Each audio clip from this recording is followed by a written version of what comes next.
I want to talk about people first. People make difference. Without great people, you cannot do much. I think it's more so early stage of our industry that we're riding such a upward trajectory, exponential growth, exponential improvements in our technology. It's really just crazy to see. What we do now will make huge difference 5 years from now, 10 years from now. If we don't do it right, our kids will say, "Hey, old man, what have you done? What have you done?"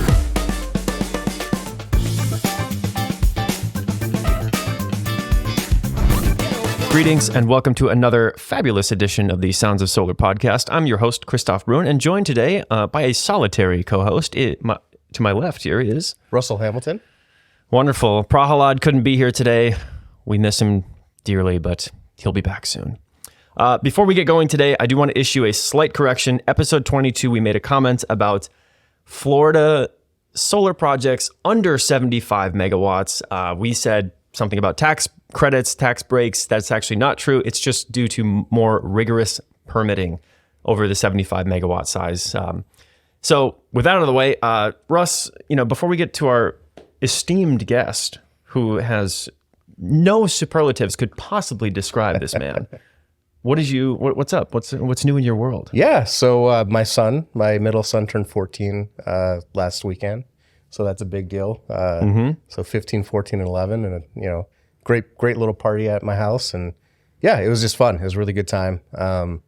Can't believe they're growing up so fast. I mean, before I know it, they're gonna be out of the house. So that's kind of been aging myself pretty bad right there with that one. So. Yes, time is an illusion, of course. How about you? I heard you had a gig. I had a gig. My band played downtown Minneapolis last Saturday as well. It was really good. We had a great crowd. I think the most important thing that has happened recently in my life, this is very big news I want to share with everyone publicly right now.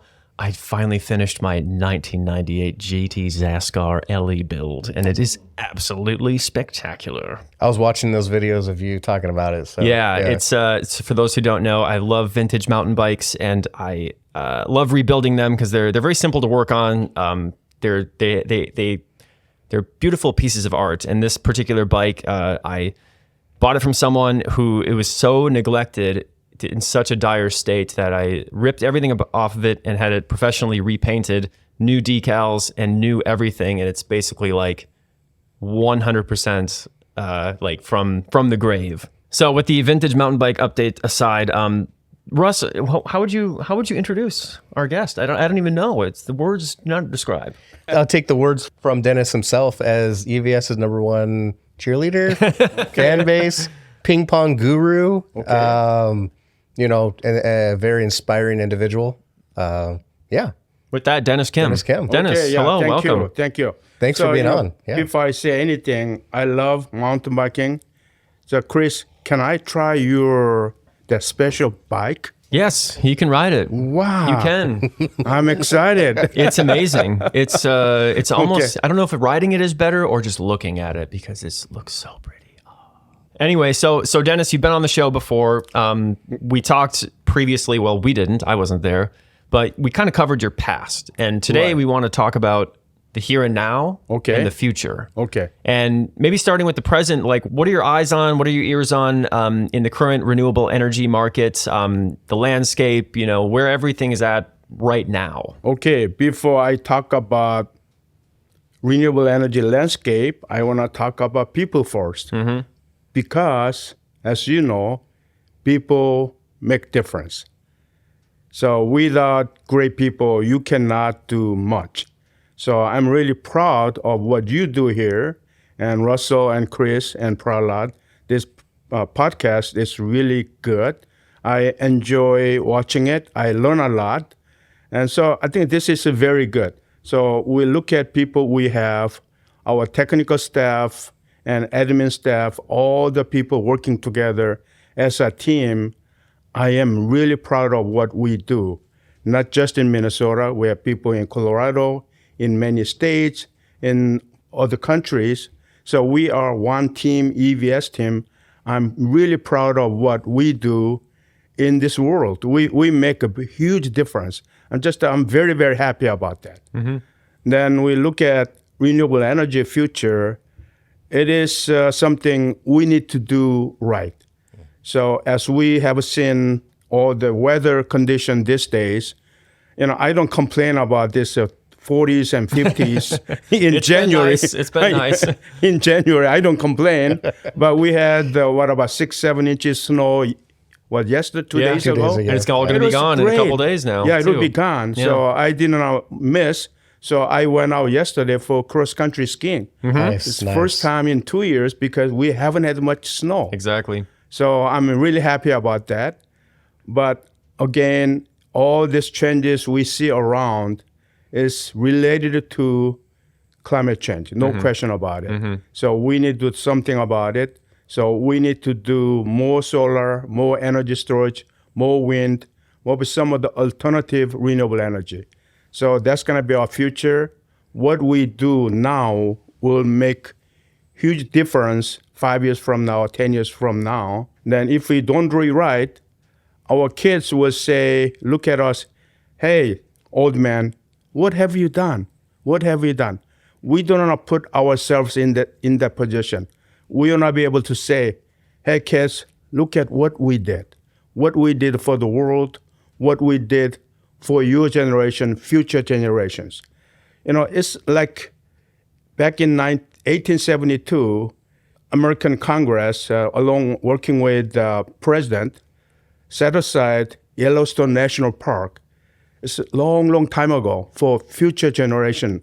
So now millions of people visit there, enjoy the scenery. One thing they did it at that time probably it was not a big deal, but it's 100 years, maybe another 100 years from now, people will enjoy even more. So that's what we need to do. We look to the future. We need to do everything we do for the future generations. Yeah, that's what I see. Yeah, thank you. Yeah, no, I appreciate that. Yeah. I've been to Yellowstone multiple times, Okay. and getting a screenshot of a couple hundred years ago what it looked like. Yeah. You don't get that everywhere. So it's a good point that you make. Yeah. Yeah, and as far as how that relates to renewable energy, I mean, we're doing what we're doing now, and we're just starting out. I mean, Right. Look at these. We build 100, 200, 500 megawatt solar projects, but what is that going to look like in 10 years? So we're starting in the right way, and in time, I mean, it's going to be crazy to see what things become, and then how that is going to eventually benefit our future generations. Yeah. Yeah. You bring up a good point. I remember when I first started renewables it must have been 8-9 years ago, and like a 50 megawatt project was huge. And now, And it is big, to be fair. it is big to be fair, but when you look at the projects that we're doing now, like you said, 500 megawatt, 600 megawatt, even like 200 megawatt, we're like, Thousands and thousands that's of kind of, acres. 200 is like, it's kind of small. Yeah. But they're becoming much more massive and a bigger footprint and a bigger supply of energy. Yeah. Are there any particular things happening right now that you're particularly excited about in the industry? Yeah, I think it's a technology. So we compare this renewable energy, solar energy, battery storage technology, similar to TV and phones. TVs are getting better and bigger and cheaper. The same with the phone, more memory, more powerful, getting cheaper. So same thing is happening with the solar energy and battery storage. So prices coming down, but with the new technology coming, probably next 5 to 10 years, and for the same area, we might be able to generate 3-4 times more energy. It'll make a huge difference. The same with the battery. Battery is basically lithium ion at this point, lithium, but there will be some other material coming into play. It'll be more efficient, safer, so it'll take much less space. It's all this technology will make huge change in our industry next 5 to 10 years, 20 years. It's going to be less space, more energy, more power. It's good for everybody, good for the world. That's what I see. Yeah, no, we've covered it, I think, many times on here. If you follow like PV Magazine, for instance, I mean, there's efficiency breakthroughs every day. There's a new technological breakthrough. I mean, this is true of any industry, but I think it's more so early stage of our industry that we're riding such a upward trajectory, exponential growth, exponential improvements in our technology. It's really just crazy to see. Yeah, no, I agree. And EVS is positioned in a way that, and we've said this before in previous episodes, where we're at the leading edge of that, right? Right. We're solving Yeah. the problems that we don't even, that maybe 5 years ago we didn't know was a problem. And we're able to influence the industry in a positive way to come up with a solution. So it's been really unique to be in this position of new technology coming. How do we interpret that new technology? How do we implement it? How do we make sure it's safe and it's reliable? You know, it's very challenging, but very rewarding at the same time. Right. Yeah. So as you mentioned, this particularly energy battery storage market is really changing fast. A lot of players are coming from other countries. They are not familiar with American electrical system, you know, what NEC, all those things. They are not familiar with what we do. So we are kind of teaching them, showing what they should do to make it work in the U.S. market. So I think that is very important. And as you also mentioned, there's no standard when it comes to BESS. But we are leading that effort. What we do may become foundation of a new standard in coming years. So what we do is a very, very critical, very important. So I'm very proud of what we do at EVS. And we do have some folks here I've had the privilege to work with that are best specialists. We had Mike Right. McKinney on recently, and just picking his brain and others like him, it's pretty impressive they take the ownership of BESS very seriously, and they're very knowledgeable and they know a lot about the BESS. Where I work with BESS as a studies engineer, Yep. but their research that they have done, it's really impressive. yeah. Their knowledge base is very deep. Well, and that just goes back to the people, right, that are making Yeah. a difference here. We have the right people, we gel, everyone is on the same page, on the same wavelength. I mean, we're really in a special position to be kind of guiding that development in the market and, you know, shaping the future, right? Yeah. Yeah. Yeah. I guess one thing, though, we'd like to ask you about that was more on a personal note was we'd like to hear about your trip to South Korea and your bike ride on the DMZ. Okay. Thank you. You know, I really love to talk about biking and anything related to bike. So including Chris's new bike, I cannot wait to You try should have that. rode the, Yeah, it right. wasn't ready, but you should have rode the Okay. Zascar and the DMZ. So you have seen some videos created by my friend. So myself and 3 others biked about 250 miles from west side of South Korea to the east coast along DMZ. So that area is very mountainous. It's a lot of mountains. So it was a 9-day, ride. It was fun. It was beautiful, but it's a very, very difficult. So we made it. The main reason I did that was, somewhat inspirational from a friend of mine who lives in New Jersey. He's originally from North Korea. He always yearned about going back to his hometown and just to walk through the town he used to play. So then we have been thinking, someday we'll go there. But before that, I think we should try something different to give message to younger generation. There's always hope, even if you are in kind of difficult position. So he and I came up with the idea, we are gonna ride a bike, but he's a marathoner. So original proposal was, I'm gonna ride the bike, he's gonna run. I said, no, he can. So okay, then let's settle That's for a lot biking. of running. Yeah, right, like 250 miles, that's a lot of running. So we made a decision, we are gonna bike, but we invited a couple more people. So 4 of us biked. We had a great time. Then at the same time, another message is about renewable energy, solar energy, and battery storage, what we do. So I look at the Korean Peninsula in north and south. They are not talking. They are not friends anymore. I really feel bad. But still, their needs are the same. They need energy. They need clean energy. So if I can bring some message to some people, hey, there are some things you can do together. When we have differences among people, oftentimes you think about too much differences. But if you look at again, there are so many things in common. You look at common side, all of a sudden your enemies can become your friend. So that's why I approach this situation. They think they're enemies, but look at you guys, both countries, north and south, They have so many things in common. One is energy problem. You need to solve that energy problem. Best solution is solar energy, renewable energy, battery storage, wind, all those things. Why don't you take a look at those things? That was my message I want to give to the people. That's very inspiring. I know the DMZ is can be controversial or political, or even emotional. So I was wondering, when you were riding along the DMZ, seeing North Korea and seeing South Korea. I mean, what was that?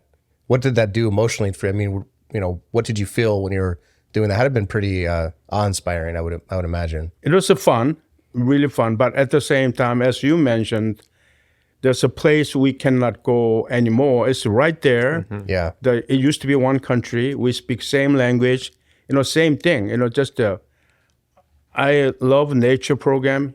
Birds go back and forth without any problem. Animals get back and forth. But why not people? Yeah. So when I look at that, also, water, clean water we are going through, most of those rivers and streams are coming from Kumgangsan, which is in North Korea, one of the biggest mountains, and supposed to be one of the most beautiful mountains in the world. It's coming from that mountain. So we are, playing in the water. We go through this coming from North Korea, but we cannot go there. So I look at this. Wow, it's a tragedy. You know what? I wish something can be done. We can communicate. We can work together. We can help each other. That's what I hope. Yeah, that's what it's disheartening. Yeah. So we were having good time. At the same time, look at other side. We felt sorry. Yeah. Yeah. Did you camp on that trip? I know you gave a presentation. I missed it, but for the 9 days, did you camp at all? Or we stayed in hotels? condos and motels. Okay. Just wherever we can find comfortable place. Mm-hmm. Yeah. Okay. When you're riding all day like that, you want a nice bed to For sleep. sure. No, that makes sense. Yeah. That makes sense. Yeah. Yeah. Really inspiring what you said, Dennis. you. I mean, Russ said that too. Of it, kind of a crossover, like you're mentioning. The water. It's so universal. It's coming from the north. It's going to the south, etc. I'd like to think that our work in renewable energy is similar because it's almost like every person deserves to have the right of shelter, food, water, and energy is such a important thing in our modern world that it's kind of the same thing. It's like really people should have a right to clean renewable energy, and it's such a universal need now of all peoples. I hope there's some sort of unification that can be brought for mankind, with that. Yeah, Chris, you brought a really important point. That is, energy should become almost free.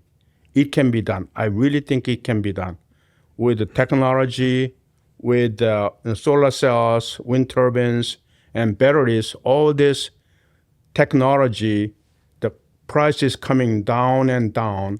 Eventually, it's going to be almost zero. Then it'll become available to everybody in the world. You think about, we learn a lot of things through computers, internet, and so on. But without power, how can you do that? You cannot do anything. Yeah. So we should be able to provide energy to everybody in the world with a very little cost. I think it can be done. I think if we do it right, probably it may take 20, 30 years, maybe 30 years. I think it might be possible. So that's what I hope. I think it can be done. Yeah, that's exactly what Nikola Tesla wanted too. He wanted free energy around the world, and he explored different inventions of his to try to, that was kind of his thing, And If you have access to energy, and especially everyone has access to all the information in the entire world in their hand, and if you spend a little more time on Wikipedia instead of TikTok, I get it. I watch a lot of Instagram reels too, vintage mountain bike stuff. It's very good. But any other takeaways from the bike ride? Any funny stories you want to share? Usually we stop by for dinner, nice dinner. So every time we go there, wow, this is the best meal we have ever had. Then we go to next place. Wow, this is the best meal ever. We have been telling that everybody all the time. So Now we cannot tell which one is the best. They're all up there. They're all good. Yeah, well, when you're on the bike and you're eating, usually, you eat like cheap carbohydrates. Is like that's what you eat on the bike. There's a saying in cycling: you eat trash, ride fast. There you And go. it's true. You drink a Coke and like you're like, oh, hey, I'm ready. And then at the end of the ride, though, you've been eating trash all day, and you have that like nice meal, and it's just like the most gratifying thing of all time. So I know what you're talking about there with that. So I wanted to ask. I think we talked about this, and this is something I didn't know about you that I wanted to bring up. Is you're a professor as well? Do you speak Some teaching? in South Korea? No, I'm not a professor. Okay. My dream was, in my high school and college days, was to become a professor. Okay. So now I'm not a professor, but I enjoy going back to Korea, talking to students, college students. So every time I visit Korea, I get invited to different universities. I talk to students. Okay. I enjoy, talking to students about everything, about the biking or renewable energy or anything else. Yeah. Yeah. And you're part of a program where you bring folks from South Korea to the United States. Is it over the summer? Yeah, I have been doing that, two different programs the last 20-some years. Yeah. And one is a long-term high school student exchange program. Okay. So high school students come from probably 30 different countries to Minnesota, Wisconsin. They stay one school year. Then we send the same number of students to the same country. It's a typically one-to-one exchange. But personally, I have been handling Taiwan and Korea since probably 1999. But that whole program kind of stopped due to COVID-19. Yeah. So now it's starting, but again, it's a very slow process to bring it back. So that is one program. Other program I have been working probably over 10 years was bringing college students related to Rotary clubs because it's part of Rotary program. So through Rotary, we select the students, 1, 2, or sometimes 3, 4 students, come here during summertime. They stay with the local families. They go to different places, learn about Minnesota culture, about, they look at what their potential opportunities for their, what they want to do in the future. They look at all the things. So just to open up their eyes about potentials, they have. So I have been doing it a number of years, but again, that one stopped. Yeah. Hard yeah. stop. Yeah. Yeah, we're still coming out of Yeah, that, still, yeah. even in Yeah. 2024 now. It's kind of crazy. Yeah. So one student is coming back in about 1 month, first time in 4 years. So Okay. I'm glad she's coming. Is she going to come stay with you? Yeah, yeah. Okay. So not just me, number of families. Number of families. Okay. Yeah.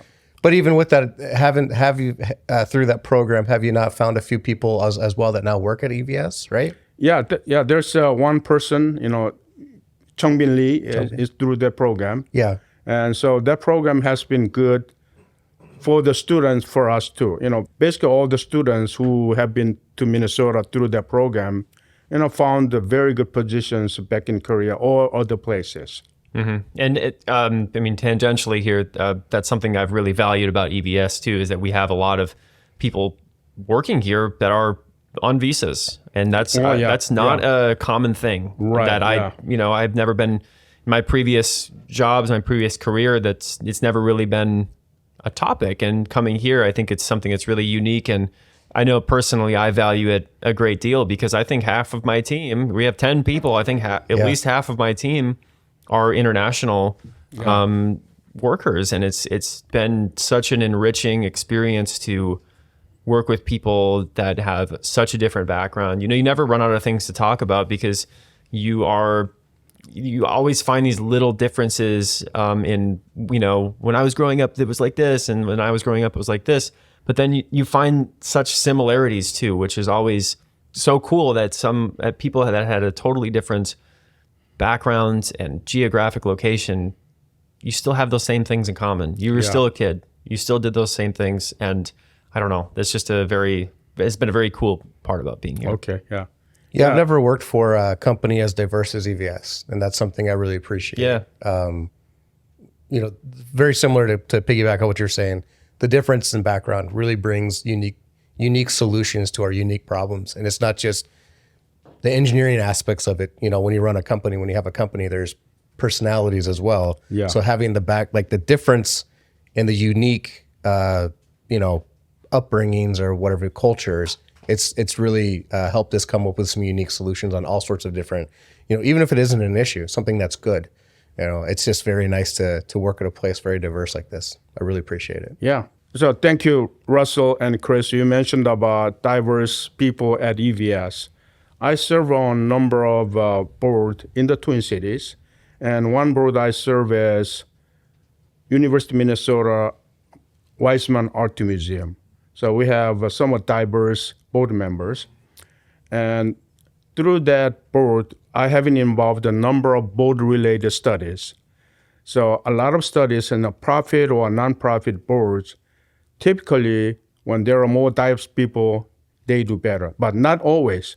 The study shows the leader should do it right. If they do it right, diverse board members will be a lot more. It's humongous difference between very uniform compared to diverse board members. I see the same thing with the workforce. At our EVS, the more diverse, the better. It's not always true.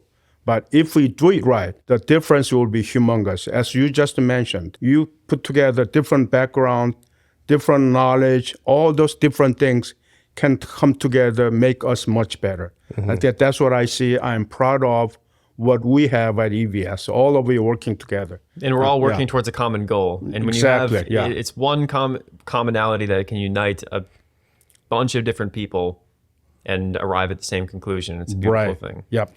One of the other things I really like about EVS that I think is different and unique is that not everybody in leadership has an engineering background, because engineers typically are very common in the way they think about things. This is the part where you rip on engineers. Well, but it's true, right? So in our leadership, we have people who don't have an engineering background, and I think that brings a different view on how to move the company and position the company. I know I've seen that has been a huge benefit to have both that engineering as well as that non-engineering leadership and decision making. So I really appreciate that, about EVS as well. So Dennis, what about music? What's happening in your music world these days?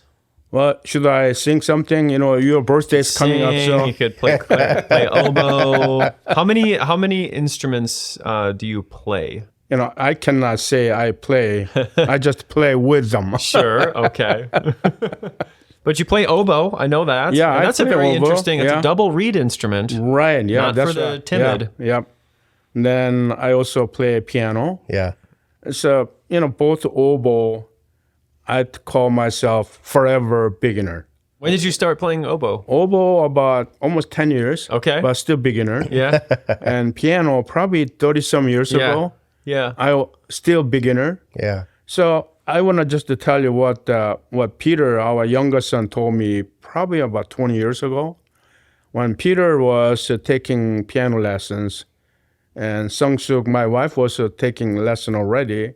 So I said, I'm going to take lessons too. Mm-hmm. So all of us taking lessons. Then after probably a couple of years, Peter was good enough to get selected by MMTA, Minnesota Music Teachers Association competition. Mm-hmm. So he went to Northrop Auditorium. There were about 20 grand pianos. He was one of the players. They were playing together. Oh. He was pretty good. Wow. Then I was still playing the same piece all the time. So one day, Peter said, "Hey, Dad, why do you play the same piece all the time?"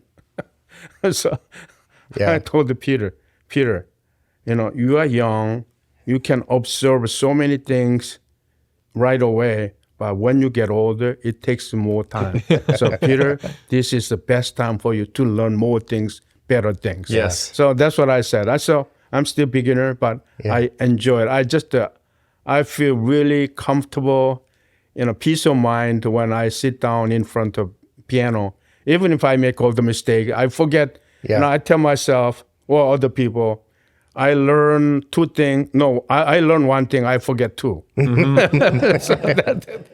works like that. Right. I have this great story Andy told me one time about you and pianos. Okay.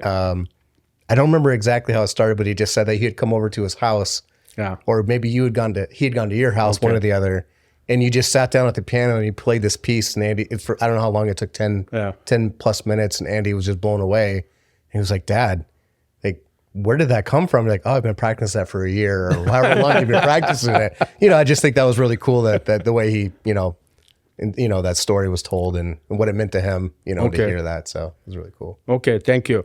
So what I tell people is, if you go to airport, you go public places, oftentimes you see a nice piano. Sometimes you see people playing. Oftentimes it's just empty. So someday when I go to MSP or some of the airport, I want to play piano. To make other people laugh. I make a mistake there. Oh, look at that guy. You can. You've been to Menards, right? At Menards they have the piano player. Right, They do. You I can didn't get a know gig that. at Menards. There you go.